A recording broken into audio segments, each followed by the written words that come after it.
Merci d'être au rendez-vous de l'actualité sur Philly Radar. Une forte explosion a retenti dimanche 1er octobre 2023 dans la capitale turque, Ankara, à proximité du Parlement, qui devait ouvrir dans la journée sa nouvelle session de travail. Selon les médias turcs, des échanges de tirs ont également été entendus dans le quartier du Parlement qui abrite de nombreux ministères. Plusieurs véhicules de police et ambulances se sont ensuite déployés dans le secteur.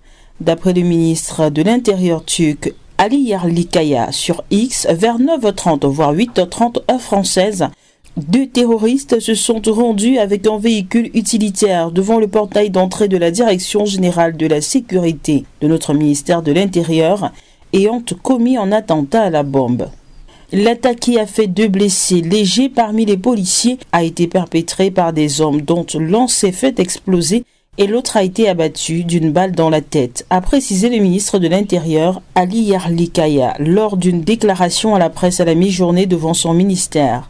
Elle visait le siège de la police et le ministère de l'Intérieur, se trouvant dans le même complexe dans le centre d'Ankara, à proximité du Parlement. L'attentat qui n'a pas été revendiqué est survenu dans le quartier des ministères. La préfecture de police d'Ankara a par ailleurs indiqué qu'elle avait procédé à des explosions sous contrôle de parquets suspects, par crainte d'autres attentats.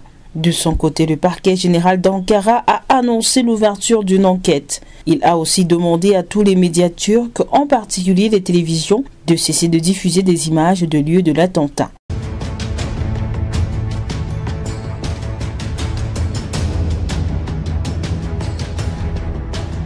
Un an après sa prise de pouvoir par un coup d'État, les partisans du capitaine Ibrahim Traoré étaient rassemblés à Ouagadougou vendredi pour le soutenir. C'était à la place de la Nation. Cette manifestation intervient quelques jours après les rumeurs de coup d'État contre le capitaine Ibrahim Traoré. 4 officiers ont été arrêtés et 2 autres activement recherchés.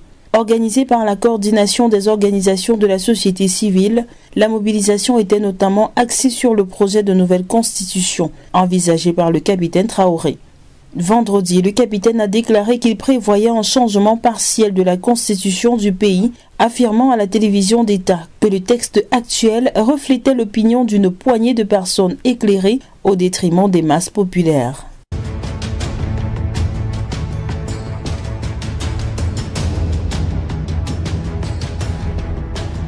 Neuf mineurs perdent la vie dans l'effondrement d'une mine d'or au Zimbabwe.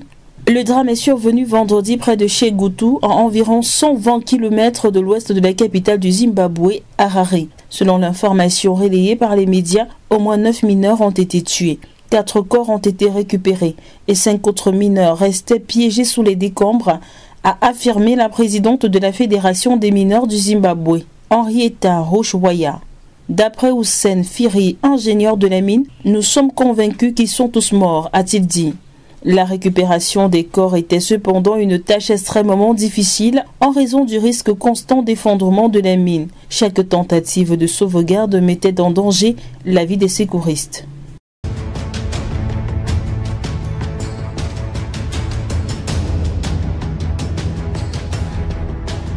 Parlons à présent de la vie chère au Nigeria.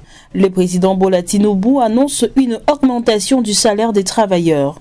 Face à la hausse du coût de la vie induite par les réformes mises en œuvre depuis son accession au pouvoir, Bola Tinubu, le chef de l'État nigérien, veut alléger la souffrance des populations. Le numéro 1 du pays veut désamorcer le mouvement que les syndicats s'apprêtent à lancer à partir du 3 octobre. Ainsi donc, le président Bola Tinubu a annoncé dimanche 1er octobre 2023 des mesures censées atténuer quelque peu la souffrance des populations nigérianes.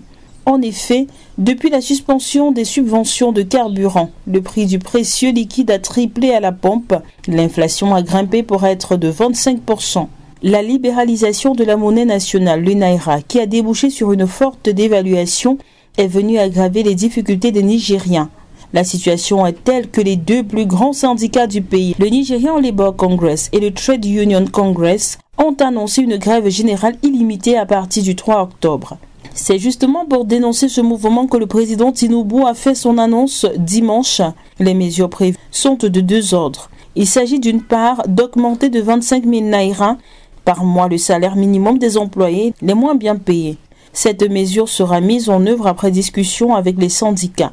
À en croire le président nigérien, D'autre part, le gouvernement va œuvrer pour l'introduction rapide de bus fonctionnant au gaz dans le système des transports publics afin d'en réduire les prix. À l'occasion d'une émission organisée dans le cadre du 63e anniversaire de l'indépendance du Nigeria, célébré le 1er octobre, Bola Tinubu a déclaré « Mais c'est ce qu'exige la grandeur et l'avenir ». Toujours pour montrer la pertinence des réformes qu'il a introduites dès son installation, il n'y a aucune joie, ajoute-t-il, à voir le peuple de cette nation assumer des fardeaux qui auraient dû être abandonnés il y a des années. J'aurais aimé que les difficultés d'aujourd'hui n'existent pas. Mais nous devons les supporter. Nous voulons un meilleur avenir, a-t-il dit. Fin de ce flash d'information. Merci de nous avoir suivis. Abonnez-vous et activez la cloche de notification pour suivre toute l'actualité sur Philly Radar. À très bientôt.